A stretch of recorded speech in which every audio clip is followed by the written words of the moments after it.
अस्सलाम वालेकुम dear students, class 9 chemistry chapter number 4 हम पढ़ रहे थे। हम केमिकल बॉन्ड्स को डिस्कस कर रहे थे। केमिकल बॉन्ड के बारे में हमने पढ़ा और साथ हमने उसकी टाइप्स को डिस्कस किया। उसमें हमने सबसे पहली टाइप आयोनिक बॉन्ड पढ़ी कि आयोनिक बॉन्ड क्या है, और मैंने इसके बारे में आपको बताया कि एज द नेम इंडिकेट्स कि this bond is formed between ions, positive ion and negative ion. और ये अंडरस्टूड है कि positive ion that is formed due to the loss of electron and negative ion है तो वो गेन ऑफ इलेक्ट्रॉन की वजह से बन रहा है। तो ये जो बॉन्ड है जो बन रही है due to the transfer of electron between one atom from one atom to another, this is known as ionic bond. आज हम सेकंड बॉन्ड पढ़ने जा रहे हैं, कोवलेंट बॉन्ड। जैसे कि in the very first lecture हमने पढ़ा था कि एटम्स हैं तो because everything tends to become stable, तो एटम्स भी स्टेबल होना चाहते हैं और एटम स्टेबल होने के लिए या इलेक्ट्रॉन गेन करते हैं या इलेक्ट्रॉन लूज करते हैं या वो अपना इलेक्ट्रॉन शेयर करते हैं। तो बेसिकली ये जो कोवलेंट बॉन्ड हम पढ़ने जा रहे हैं, ये बॉन्ड बनती है जब एटम्स एलिमेंट्स अपने अपने इलेक्ट्रॉन शेयर करते हैं। फॉर एग्जांपल इसके हम सिंपल सी एग्जांपल लेते हैं। हमारे पास है ग्रुप 7A का एक एलिमेंट क्लोरीन। क्लोरीन ग्रुप 7 में पाया जा रहा है, इसका मतलब इसके आउटर मोस्ट शेल में कितने इलेक्ट्रॉन्स होंगे? 7 इलेक्ट्रॉन्स। अब इसको ऑक्टेट कंप्लीट करने के लिए कितने इलेक्ट्रॉन्स की जरूरत है? 1 इलेक्ट्रॉन की। अब दूसरी साइड पे मैं एक और क्लोरीन ले लूं, इसके भी आउटर मोस्ट शेल में कितने इलेक्ट्रॉन? 7। इसको भी ऑक्टेट कंप्लीट करने के लिए कितने इलेक्ट्रॉन्स की जरूरत है? 1 इलेक्ट्रॉन की। अब इस क्लोरीन को भी एक इलेक्ट्रॉन की जरूरत है, इस क्लोरीन को भी एक इलेक्ट्रॉन की जरूरत है, तो ये दोनों क्लोरीन क्या करेंगे? अपना एक एक इलेक्ट्रॉन शेयर कर लेंगे।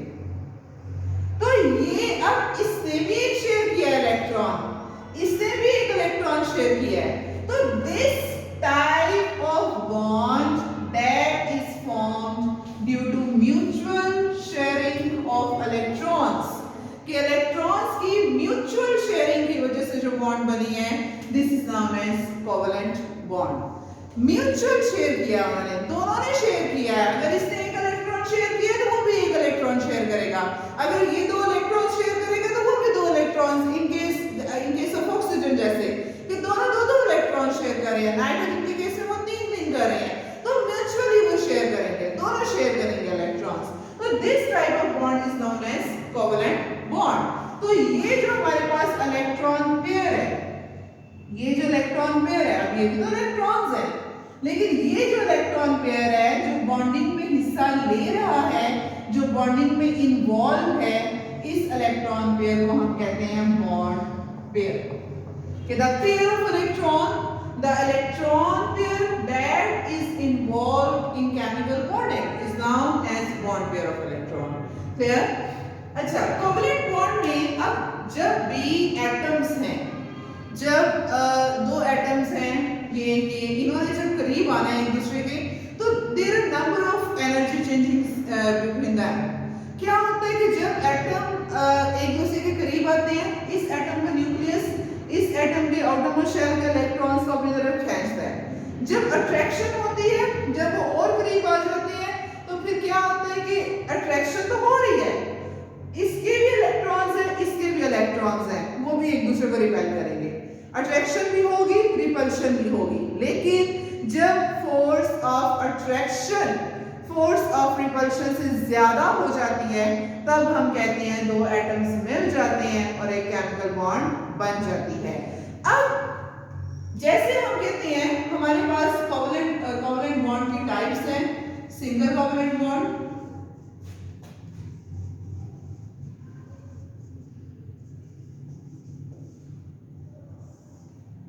डबल कोवलेंट बॉन्ड,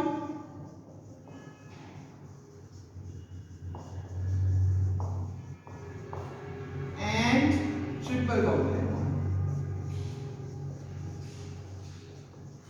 अब सिंगल कोवलेंट बॉन्ड की I have given you the example of single covalent bond. जैसे क्लोरीन है, दोनों ने क्या किया? एक एक इलेक्ट्रॉन शेयर किया है। या हम इसकी मजीद एक सिंपल एग्जांपल लेना चाहें तो हम हाइड्रोजन की ले सकते हैं कि जैसे ये हाइड्रोजन है, इसके आउटरमोस्ट शेल में 1 इलेक्ट्रॉन है and it needs 1 electron to complete its duplet. ठीक, यहाँ पे भी हाइड्रोजन है, इसके आउटरमोस्ट शेल में 1 इलेक्ट्रॉन है and it also needs 1 electron to complete its duplet. तो ये दोनों हाइड्रोजन क्या करेंगे, अपना ये एक इलेक्ट्रॉन शेयर कर लेंगे। तो इस सेटअप में भी एक इलेक्ट्रॉन शेयर किया, इसने भी शेयर किया। तो जब दोनों बॉन्डेड एटम्स हैं, जब ईच बॉन्डेड एटम अपना एक इलेक्ट्रॉन शेयर करें, एक इलेक्ट्रॉन कंट्रीब्यूट करेंगे, तो हमारे पास कितने बॉन्ड पेयर बने हैं, यहाँ पे एक बॉन्ड पेयर बना है, एक पेयर में 2 इलेक्ट्रॉन्स हैं, तो सिंगल बॉन्ड पेयर बना है हमारे पास। This type of bond is known as single covalent bond कि when each bonded atom contribute 1 electron, कि जब दोनों एटम्स एक इलेक्ट्रॉन कंट्रीब्यूट करेंगे, 1 बॉन्ड पेयर इज शेयर्ड, अब इनके दरमियान एक बॉन्ड पेयर की शेयरिंग हो गई है। This type of bond is known as single covalent bond. अब और इसको हम सिंगल कोवलेंट बॉन्ड को कैसे शो करें, ये सिंगल लाइन से एटम्स के दरमियान में लाइक ये और ये हम सिंगल लाइन बना देते हैं और इससे इस बॉन्ड को सॉलिड लाइन से शो कर देते हैं। इसके अलावा हम एग्जांपल, बहुत कॉमन एग्जांपल ले सकते हैं, जैसे मीथेन है, सुई गैस, मीथेन गैस जो है CH4, उसमें भी यही केस है कि उसमें कार्बन और 4 हाइड्रोजन्स हैं। अब कार्बन जो है इसके आउटर मोस्ट शेल में, कार्बन के आउटर मोस्ट शेल में there are 4 electrons and it need 4 electrons to complete its octet. फिर ये कार्बन क्या करेगा, चारों हाइड्रोजन से के साथ एक इलेक्ट्रॉन शेयर कर लेगा और इन केस हमारे पास ये कंपाउंड बन जाएगा मीथेन। और ये देखें, इस कार्बन और इस कार्बन हाइड्रोजन के दरमियान एक बॉन्ड सिंगल, इसके दरमियान सिंगल, इसके दरमियान सिंगल, इसके दरमियान सिंगल, तो ये हमारे पास सिंगल कोवलेंट बॉन्ड है। तो सिंगल कोवलेंट बॉन्ड में हम we can take so many examples. हम ग्रुप 7 के जितने भी एलिमेंट्स हैं जब वो एक दूसरे के साथ मिले, like fluorine gas, iodine, bromine, तो वो जब एक दूसरे के साथ मिलेंगे तो वो सिंगल कोवलेंट बॉन्ड बनाएंगे।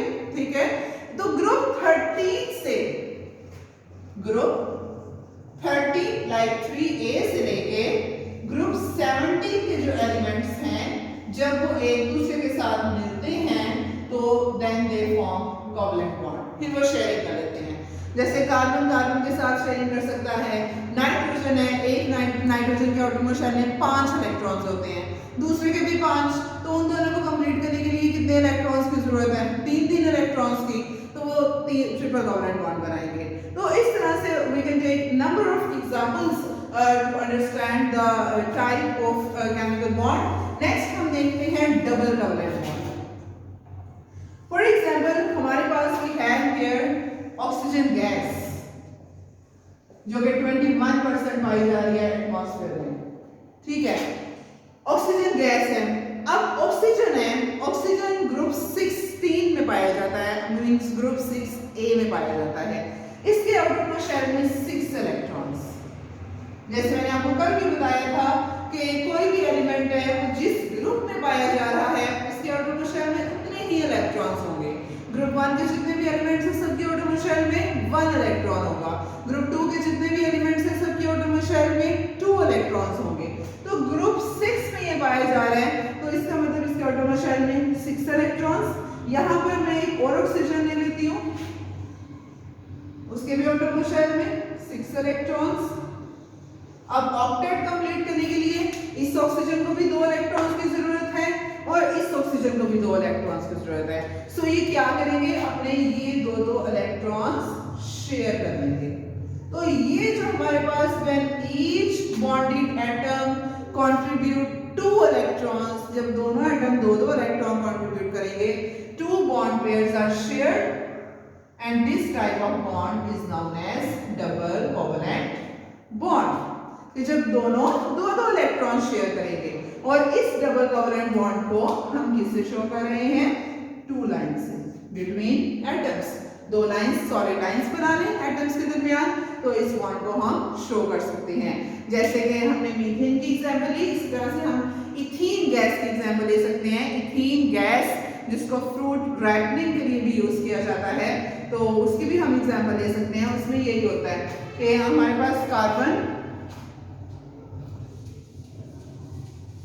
हमारे पास क्या होता है उसमें कि ये कार्बन और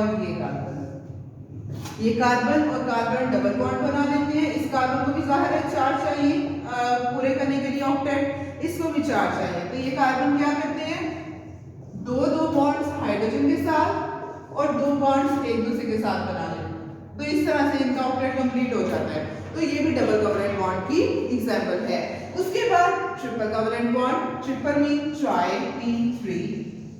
कि इसमें हमने एग्जांपल ली नाइट्रोजन की कि हमारे पास नाइट्रोजन है, नाइट्रोजन के आउटर मोस्ट शेल में 5 इलेक्ट्रॉन्स हैं, 1 2 3 4 and 5 and it needs 3 more electrons to complete its octet। उसके बाद we have another nitrogen। ये नाइट्रोजन हमारे एटमॉस्फेयर में 78.09% पाई जाती है। इसके भी आउटर मोस्ट शेल में 5 electrons and it also needs 3 electrons to complete its octet। तो ये दोनों नाइट्रोजन क्या करेंगे, अपने ये इलेक्ट्रॉन्स शेयर कर लेंगे।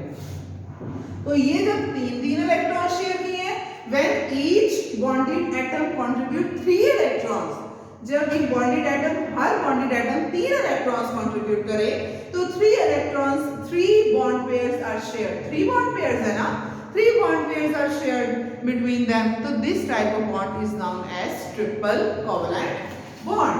तो there are so many examples of triple covalent bond। उसके अलावा हम जैसे इथाइन गैस है, इथाइन गैस भी इसी तरह से होता है, उसमें भी ट्रिपल कोवलेंट बॉन्ड होती है। इसको भी फ्रूट रैपनिंग के लिए ही यूज किया जाता है। उसके अलावा भी इसके बहुत सारे यूजेस हैं। तो ये हमारे पास था कोवलेंट बॉन्ड की टाइप्स।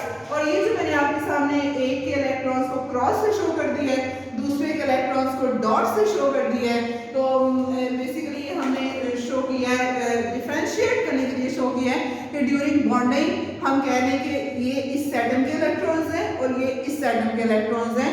तो उसके लिए हमने उनको एक को डॉट से और एक को क्रॉस से शो कर दिया है। इसको हम लेविस स्ट्रक्चर भी कहते हैं। Basically GN. लेविस था जिसने ये स्ट्रक्चर पेश किया था कि while during the bond formation we can indicate the electrons of 2 atoms as dot and cross।